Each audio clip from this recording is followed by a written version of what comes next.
My husband whispered, "Your dad's death is our chance to cash in." I hid behind a plant, stunned, but at the family lunch, he said, "We're selling your inheritance for our future." I stood up, smiled, and said, "You're right. And that's why." Their faces dropped when they realized. I never expected to discover my husband's true nature while hiding behind a potted ficus tree in our living room.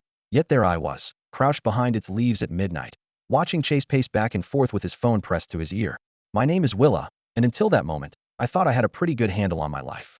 I'm an elementary school teacher, married to what I believed was a devoted husband, and expecting our first child. But life has a way of shattering your certainties when you least expect it. "Look, Mom, Douglas's death changes everything," Chase whispered into his phone, unaware of my presence. "Willa's too emotional right now to think clearly about the inheritance. This is our chance." I pressed my hand against my mouth, stifling a gasp. My father had passed away just 2 weeks ago, and here was my husband, plotting something about my inheritance in the middle of the night. "No, listen," he continued, his voice taking on that smooth, persuasive tone I used to find charming. "Once the shares are transferred, we can push for a quick sale. The company's worth millions. Willa doesn't need to know the details until it's done." My legs started cramping from squatting, but I didn't dare move. I'd only come downstairs for a glass of water, but Chase's furtive whispers had stopped me in my tracks. "Of course I feel bad about it," he said, running his fingers through his hair, a gesture I now realized might have been more calculating than nervous. "But think about it. We could finally get you and Dad out of debt, get that house in Palm Springs you've always wanted." The room started spinning slightly. I steadied myself against the wall, my other hand instinctively moving to my barely showing baby bump. 5 years of marriage, and I'd never heard this tone in Chase's voice before. Cold, calculating, almost predatory. "Just keep this between us for now," he continued. "I've already talked to Leonard about the legal angles. We just need to wait for the right moment to suggest it to Willa. You know how she gets about her father's legacy." I did get emotional about my father's legacy, because it mattered. Because Dad had built his automotive company from nothing, working 16-hour days while still making time to teach me piano every Sunday. Because he believed in hard work and integrity above all else. Chase ended the call and headed upstairs. I waited until his footsteps faded before emerging from my hiding spot, my water forgotten. The moonlight streaming through our bay windows felt harsh now, highlighting all the expensive furniture Chase had insisted we needed. Furniture that, I realized with growing nausea, had been bought with my family's money. My phone buzzed in my pocket. A text from Jenna, my best friend since college. "Can't sleep. Saw you were online. Everything okay?" I stared at the message, my fingers hovering over the keyboard. How could I possibly explain what had just happened? That my husband was plotting to take my inheritance while I carried his child? That the man I trusted with my heart was apparently nothing more than a well-dressed con artist? Instead, I typed, "Need to talk. Breakfast tomorrow. Important." Her response came immediately. "Usual place, 7 a.m. Should I be worried?"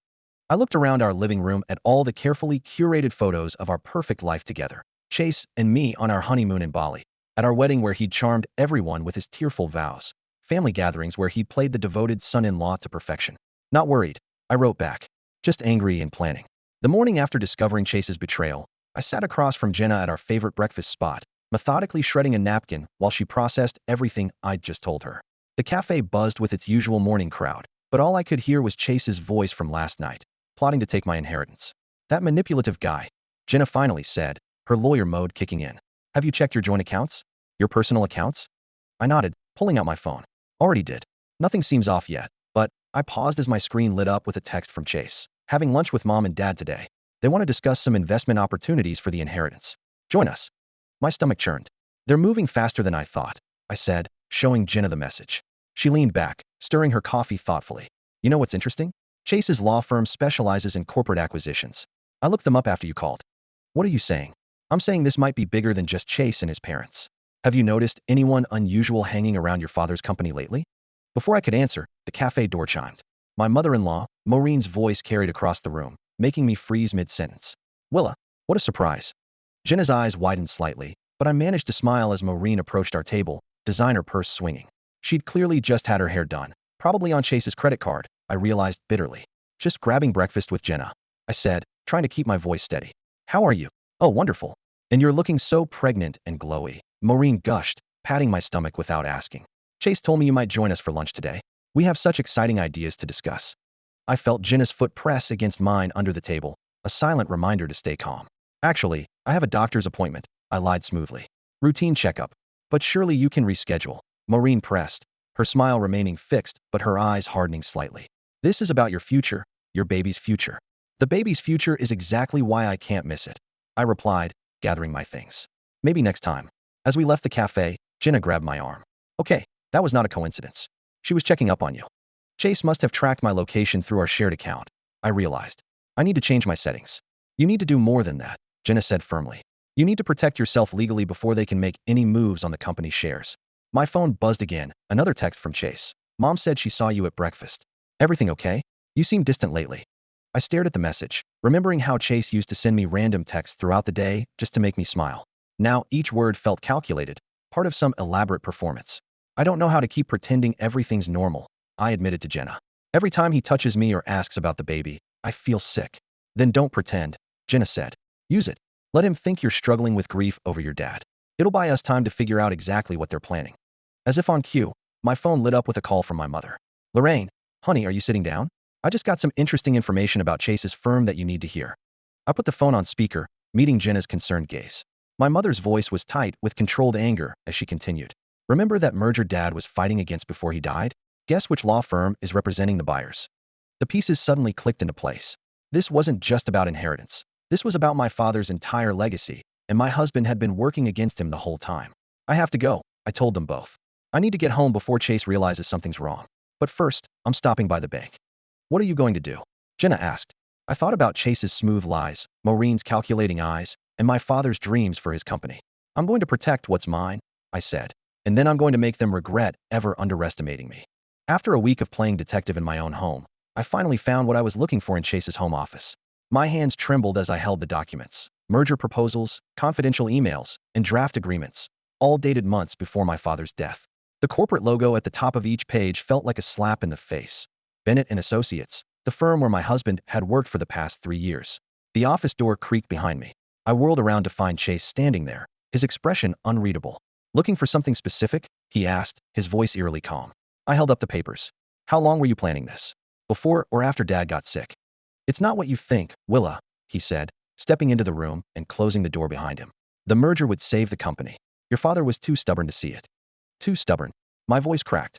He built that company from nothing. He trusted you. And I'm trying to protect his legacy. Chase moved closer, reaching for my hand. I stepped back, bumping into his desk. The market's changing. Without this merger, the company won't survive another 5 years. Don't. I pressed my hand against my stomach, feeling our baby kick. Don't pretend this is about protecting anything except your commission. His face hardened. You're emotional. The pregnancy hormones, don't you dare. The rage I'd been suppressing burst free.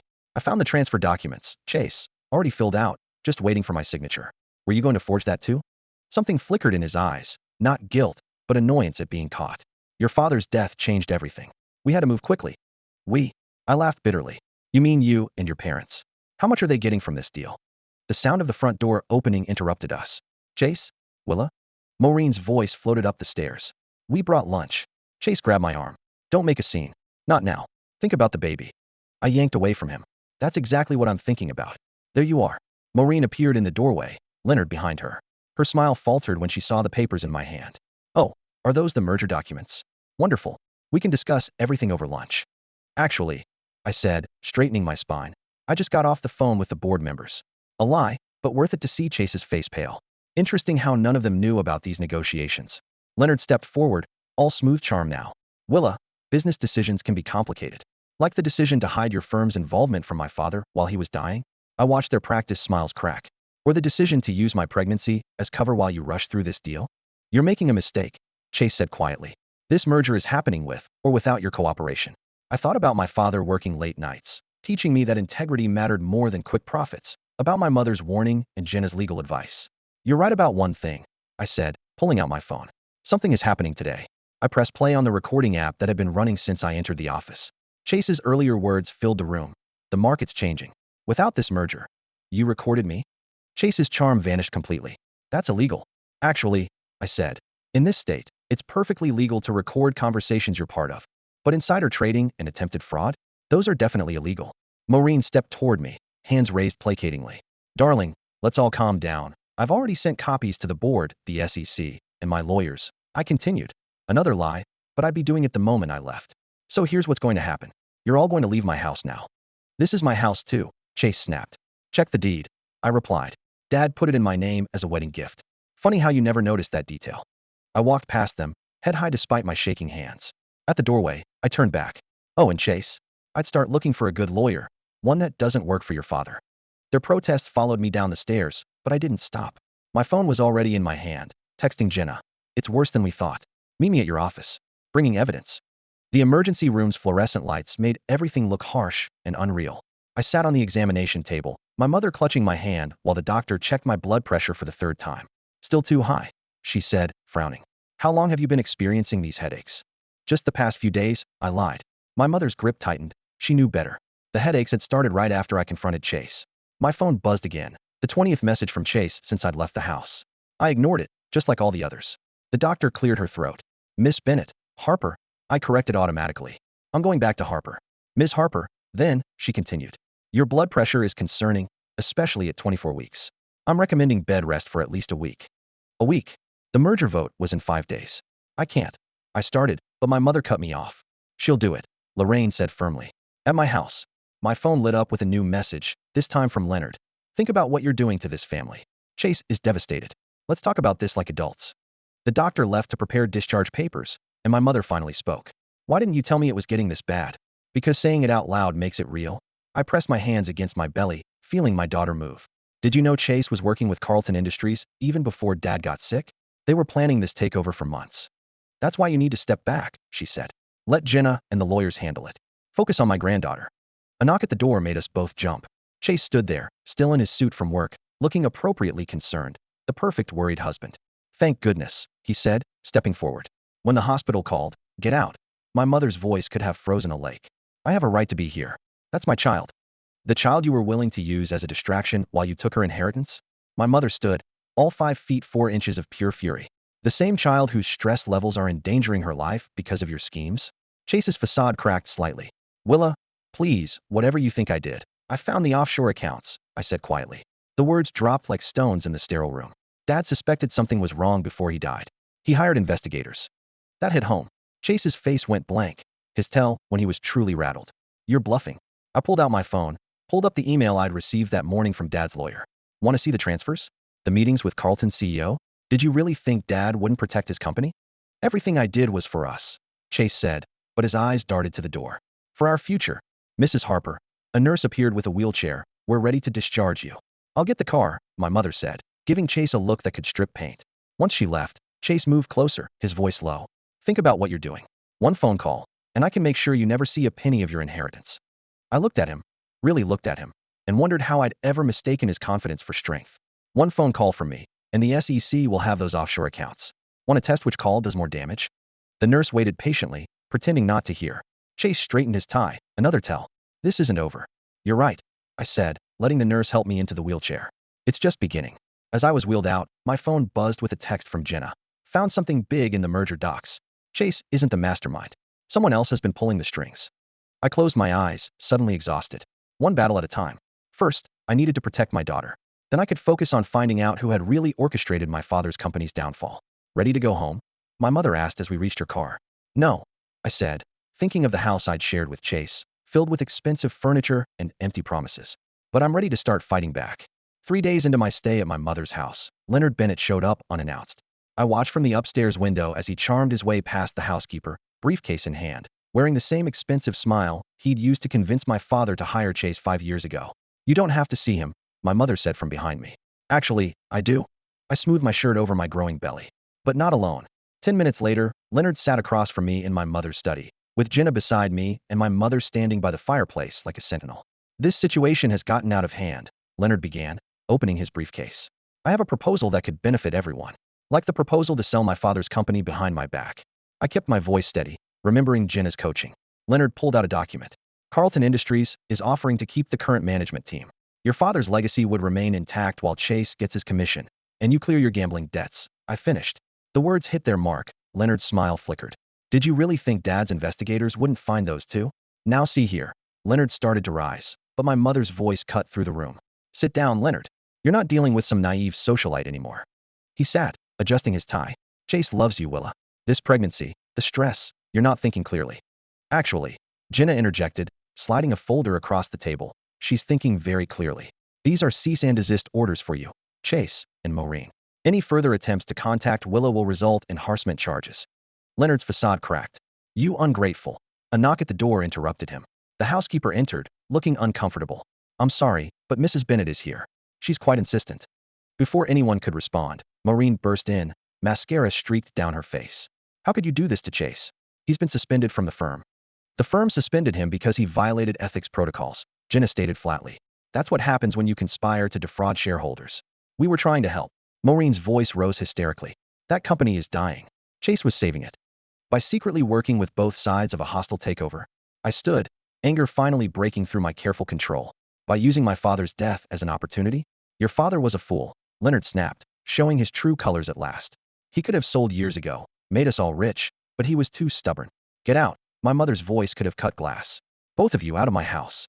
This isn't over, Leonard threatened, gathering his papers. You have no idea what you're up against. Actually, I said, pulling out my phone, I do. I played the audio I just recorded. Leonard's face went pale. You can't use that, watch me. I stepped closer, letting him see the fury I'd been containing. You used my father's death, my pregnancy, my trust, all of it.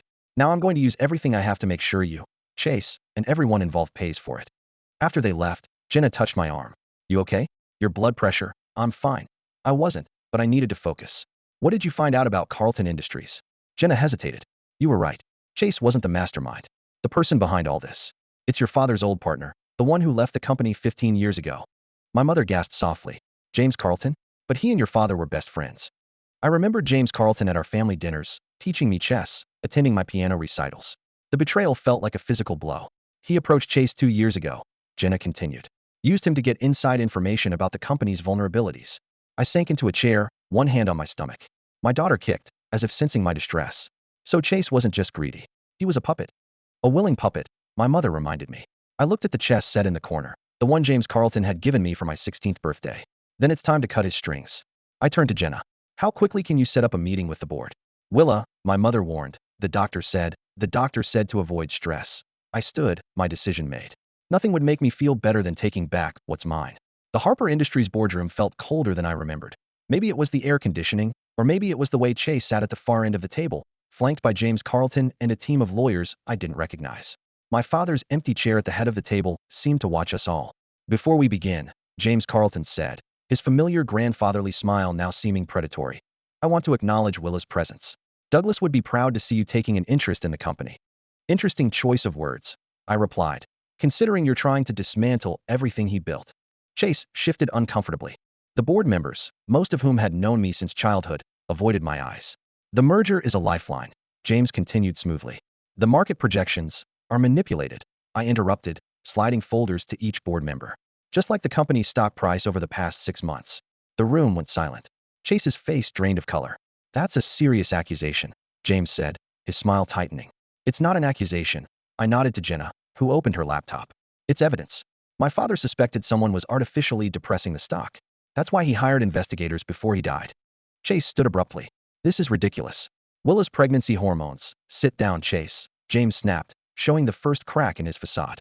These conspiracy theories are documented in these files, I continued, including your private meetings with Chase, the offshore accounts, and the shell companies you've been using to buy up shares. The boardroom door opened. My mother walked in, followed by 2 SEC agents. What is this? James demanded. This, I said, standing despite my trembling legs, is what happens when you underestimate a pregnant woman with insomnia and access to her father's files. What happened next seemed to move in slow motion. James lunged for Jenna's laptop. Chase shouted something about being set up. The SEC agents moved forward. Then pain shot through my abdomen, sharp and terrifying. Willa, my mother's voice seemed far away. I gripped the table, spots dancing in my vision. The baby. Everything blurred. I was vaguely aware of being helped into a chair, of voices arguing, of Jenna calling an ambulance. This is your fault, I heard Chase say. If you hadn't pushed this, my fault. The pain made my voice shake, but the anger gave it strength. You betrayed everything. Our marriage, my father's trust, our daughter's future. I did it for us. Chase's mask finally cracked completely. James promised me partnership, control of the merged company. We could have had everything. Everything except integrity. I gasped as another pain hit. James Carlton's smooth voice cut through the chaos. This meeting is clearly over, given Mrs. Harper's condition. The meeting continues, my mother announced. The SEC has what they need, and Willa has signed proxy powers to me in case of emergency. I wanted to smile at the shock on their faces, but the pain was getting worse. The paramedics arrived, asking questions I could barely focus enough to answer. The baby's going to be fine. Jenna whispered, squeezing my hand. But you have to let us handle this now. As they wheeled me out, I caught a final glimpse of the boardroom. Chase stood frozen, watching me leave, his ambitions crumbling around him. James Carlton was already in handcuffs, his grandfather act replaced by cold fury. My mother sat in my father's chair, her spine straight as steel, facing down the men who had tried to steal our family's legacy. In the ambulance, between waves of pain and fear, I thought about my father, about integrity and legacy, and what really matters when everything else falls apart. Your blood pressure is too high, the paramedic said. Try to stay calm. Stay calm while my marriage imploded, my father's company hung in the balance, and my baby's life might be at risk. I closed my eyes, feeling more alone than ever. Dad, I whispered, I could really use your help right now. 3 days after my hospital scare, I sat in my father's home office, surrounded by the life he'd built, when Chase walked in unannounced. He looked terrible, unshaven, suit wrinkled, the polished facade completely gone. You shouldn't be here, I said, one hand protectively over my belly. The doctors had managed to stop the premature labor, but every moment still felt precarious. James Carlton was arrested this morning. Chase's voice cracked. The SEC is freezing accounts. They're calling it the biggest corporate fraud case in the state's history. I know. I kept my voice steady. I signed the final statements an hour ago. He moved closer, desperation rolling off him in waves. Willa, please, I can explain everything. Can you explain why you were working against my father while he was dying? Why you used our marriage, our baby, as cover for fraud? I did it because I was scared. The words exploded out of him. Do you know what it's like being married to Douglas Harper's daughter? Nothing I did was ever good enough. I stared at him, really seeing him for the first time. So you decided to destroy everything he built? I decided to prove I could be more than just your husband. Chase ran his hands through his disheveled hair. James promised me control of the merged company. Real power, not just reflected glory from the Harper name. And now you have nothing. We could still fix this. He knelt beside my chair, reaching for my hand. I pulled away. The prosecutors are offering a deal if I testify against James. Stop. I opened my father's desk drawer and pulled out an envelope. I found this in Dad's safe. It's dated 2 days before he died. Chase went very still as I unfolded the letter. Dear Willa, I read aloud. If you're reading this, then my suspicions about Chase and James were correct. I'm sorry I won't be there to help you face this, but I know you're stronger than anyone realizes, including yourself. Willa, he knew. I continued, my voice gaining strength. He knew what you were doing, but he wanted me to discover the truth on my own, to learn to trust my instincts. Your father was a stubborn old man who built something real. I cut him off, while you and James were plotting to take it. He was teaching me how to protect it. Chase stood, his facade cracking completely. So that's it. Everything we had means nothing? It meant everything to me. I placed my father's letter back in the drawer.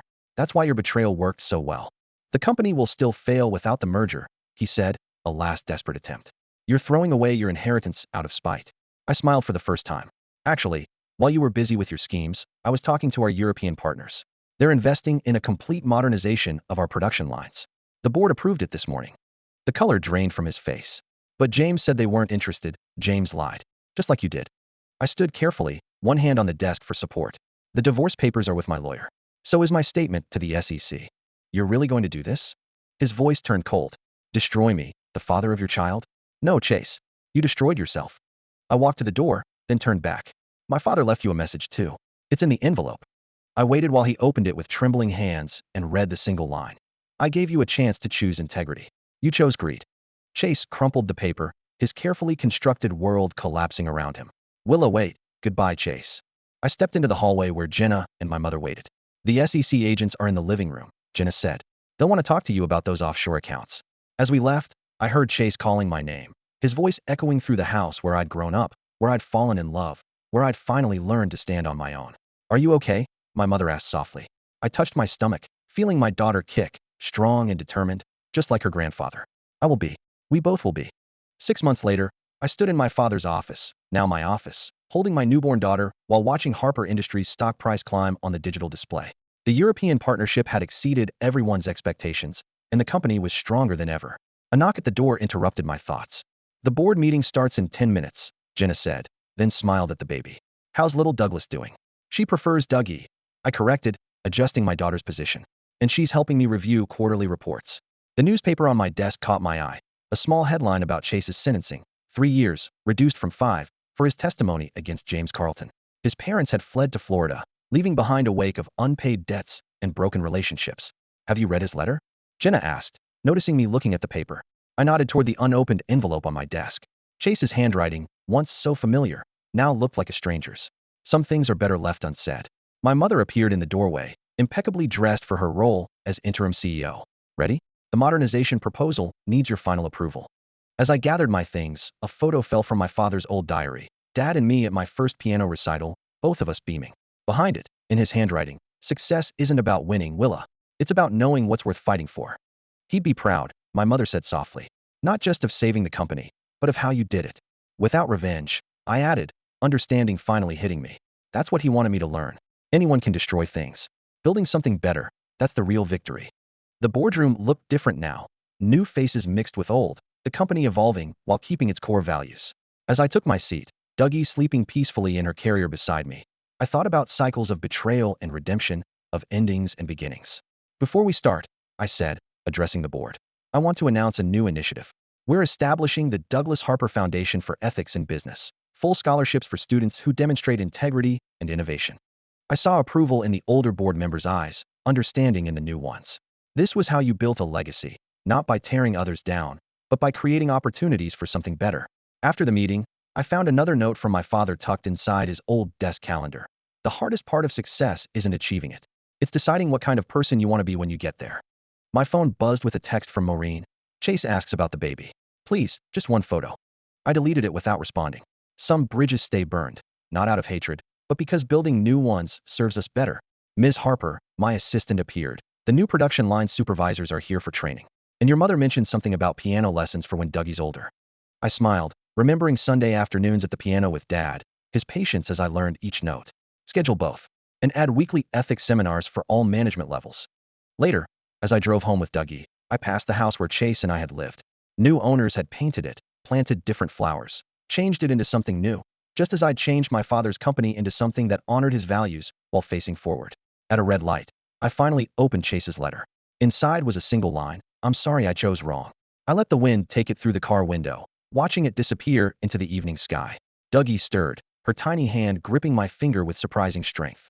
Ready to go home, little one? I asked, thinking of the piano waiting in our new house, of Sunday afternoons to come, of lessons about integrity that can't be taught with words alone. The light turned green, and we moved forward, leaving the past where it belonged, not forgotten, but transformed into something wiser, stronger, and ultimately more valuable than revenge could ever be.